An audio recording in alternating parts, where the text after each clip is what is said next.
आजगर गीता श्लोक क्रमांक 28, 31, 33।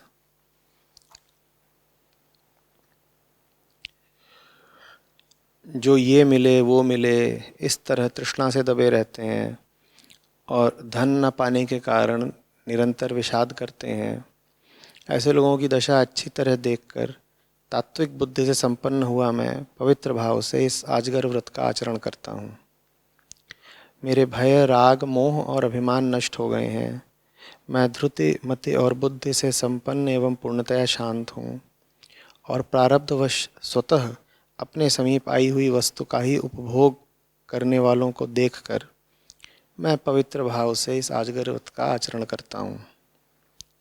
जिनका परिणाम दुख है, उन इच्छा के विषयभूत समस्त पदार्थों से जो विरक्त हो चुका है, ऐसे आत्मनिष्ठ महापुरुष को देखकर मुझे ज्ञान प्राप्त हो गया है। अतः मैं तृष्णा से व्याकुल असंयत मन को वश में करने के लिए पवित्र भाव से इस आजगर व्रत का आचरण करता हूँ।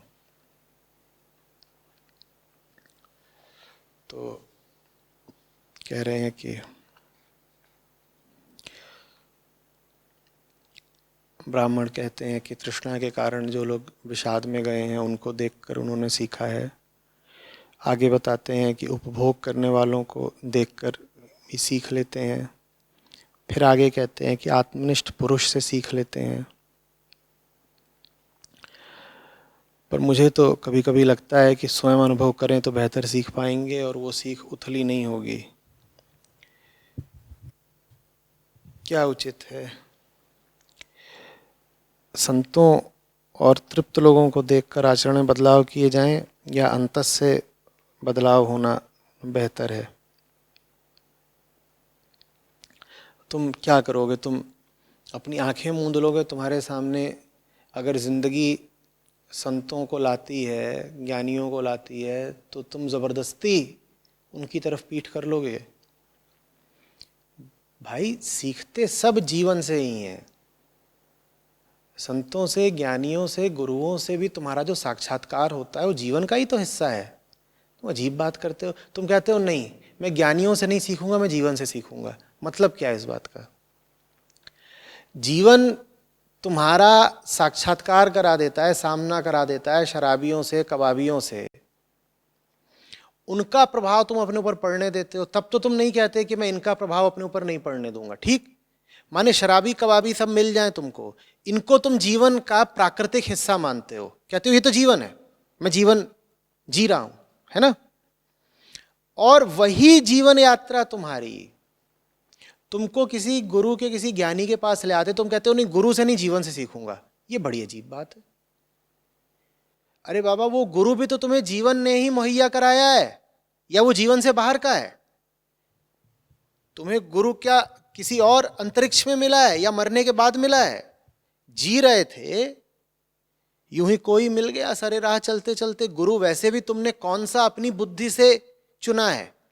ये तो तुम्हारे साथ संयोग हो गया, एक तरह की दुर्घटना हो गई कि तुम गुरु के पल्ले पड़ गए। जैसे तुम्हारे जीवन में 1000 दुर्घटनाएं होती हैं, वैसे ही एक घटना ये भी घट गई अकस्मात कि तुम गुरु के संपर्क में आ गए। तुम्हें अगर पूरी खबर पता होती, तुम्हें भली भांति पता होता कि गुरु के संपर्क में आके तुम्हारे साथ क्या क्या खौफनाक चीजें होने वाली हैं, तो तुम कभी गुरु के पास आना कबूलते या चुनते?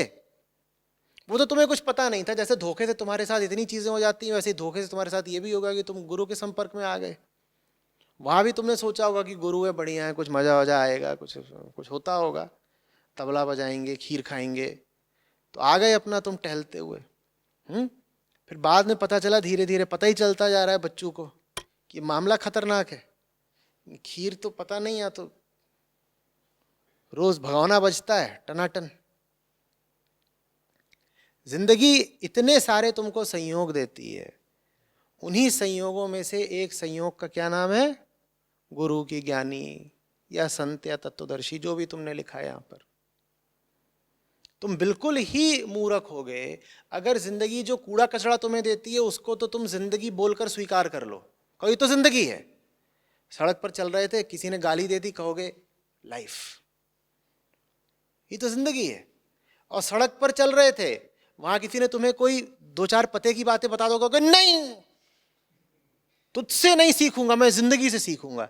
काहे भैया, जब कोई तुम्हें गाली दे और जूता मारे तभी जिंदगी है, और कोई तुम्हें ज्ञान दे दे तो जिंदगी नहीं कहलाती। वो क्या कहलाती है फिर? पर तुम्हारी हुनरमंदी, तुम तो तुम हो ना। तुम इस तरह के सवाल ना करो तो गुरुओं में बेरोजगारी ना फैल जाए। तुम ऐसी बातें उछालोगे तभी तो फिर बेचारे गुरु लोगों को कुछ काम बचेगा, उनके ऊपर कुछ बोझ बना रहेगा। ये जो जमात है ये बहुत बड़ी है, जो कहते हैं we will learn from life and experiences. मुझे समझ में ही नहीं आता। दादा तुम अनुभव किसको बोलते हो? तुम कुछ सुनते हो, ये अनुभव है या नहीं है? तुम कुछ देखते हो, ये अनुभव है या नहीं है? तो तुम गधे का रेंकना सुन लो, इसको तुम अनुभव बोलते हो। पर तुम उपनिषदों की वाणी सुन लो, इसको तुम अनुभव नहीं मानते। उपनिषदों की वाणी तुम्हारे पास आती है, तुम कहते हो नहीं ये नहीं सुनूंगा, मैं तो अनुभव से सीखूंगा। अनुभव माने बस यही कि गधा रेके और धुलत्ती मार दे, तो वो एक्सपीरियंस है, वो तुम कहते हो लाइफ है, एक्सपीरियंस है। और तुम्हें कोई मिल जाए कृष्ण, अष्टावक्र, कबीर, वो तुमको कुछ ज्ञान बता दे तो कहोगे नहीं ये अनुभव नहीं है। ये अनुभव नहीं तो ये क्या है फिर? ये क्या है बताओ तो। मैं बताया तुम्हारी बात कैसी है? तुम्हारी बात ऐसी ही है कि कई बार जैसे मैं बोल रहा होता हूं ना, तो वो रिकॉर्डिंग गई, लोगों के पास पहुंची, तो लोगों की प्रतिक्रिया आती है, वो कहते हैं गुरुजी हिंदी में बोला करिए। मैंने हिंदी ही बोली है, पर अगर कोई हिंदी उस तरह की बोले कि यू नो गुरुजी भी लाइक मैं तो बोल रहा था बट तुम समझे नहीं, तो ये तुम्हारी नज़र में हिंदी है। और मैं अगर तुमसे बोलूं कि बेटा समझ जाओ, शांति और तृप्ति तुम्हारे फूहड़पन, तुम्हारी बेवकूफ़ी में नहीं है, तो ये तुमको किसी और आकाशगंगा की भाषा लगती है। ये तुम्हारी दिक्कत है कि जितनी भी घटिया चीज़ें होंगी उनको तुम मान लोगे कि ये भाषा है और ये जीवन है, और जितनी भी ऊंची चीज़ें होंगी उनको तुम कह दोगे ना ये भाषा है ना ये जीवन है। घटिया भाषा को तुम भाषा मानोगे, शुद्ध भाषा को तुम कह दोगे ये तो अजूबा है, पता नहीं क्या है, समझने से इनकार कर दोगे, मजाक बना दोगे। ये तुम्हारे सब सामान्य लोग और तुम्हारे सिनेमा के पात्र जो भाषा बोल रहे होते हैं वो कोई भाषा है ही नहीं।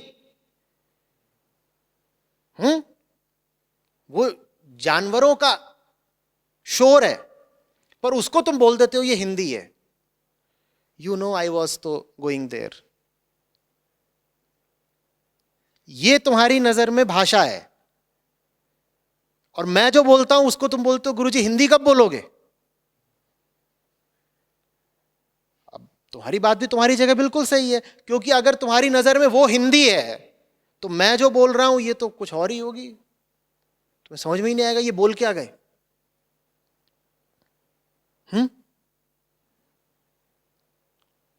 एक सज्जन थे, उनके पास मेरा अंग्रेजी का वीडियो पहुंचा,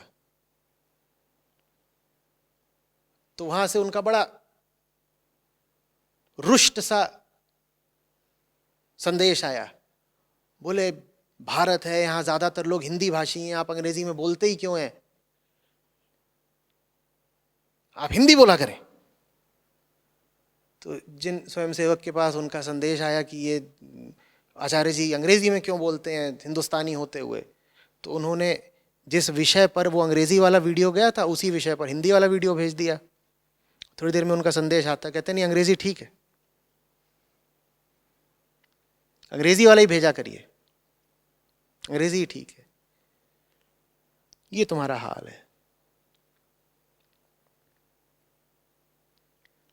कोई भी शुद्ध चीज तुम्हारे लिए अग्राह्य हो जाती है।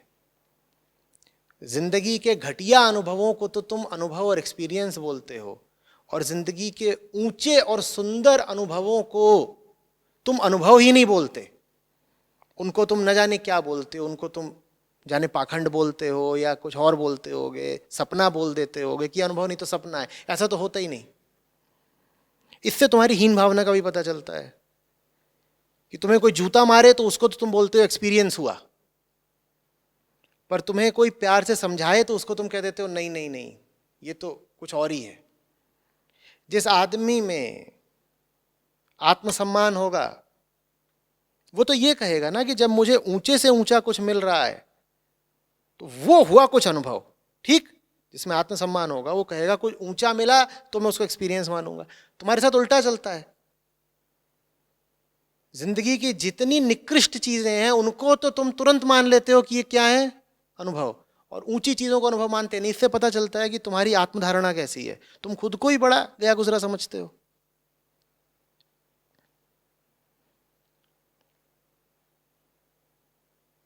कुछ समझ में आ रही है बात?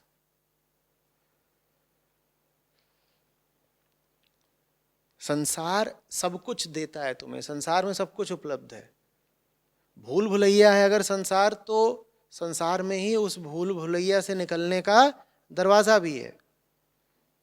अब ये थोड़ी करोगे कि तुम कि जो भूल भुलैया है पूरी उसको तो तुम कहते हो संसार है, और जो दरवाजा उसको कहते हो नहीं ये बेईमानी है।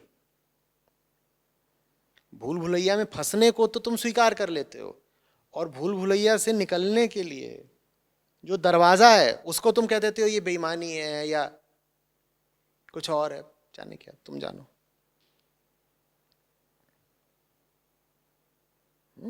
संसार में ही विवेक से अपने अनुभवों का चयन करना पड़ता है।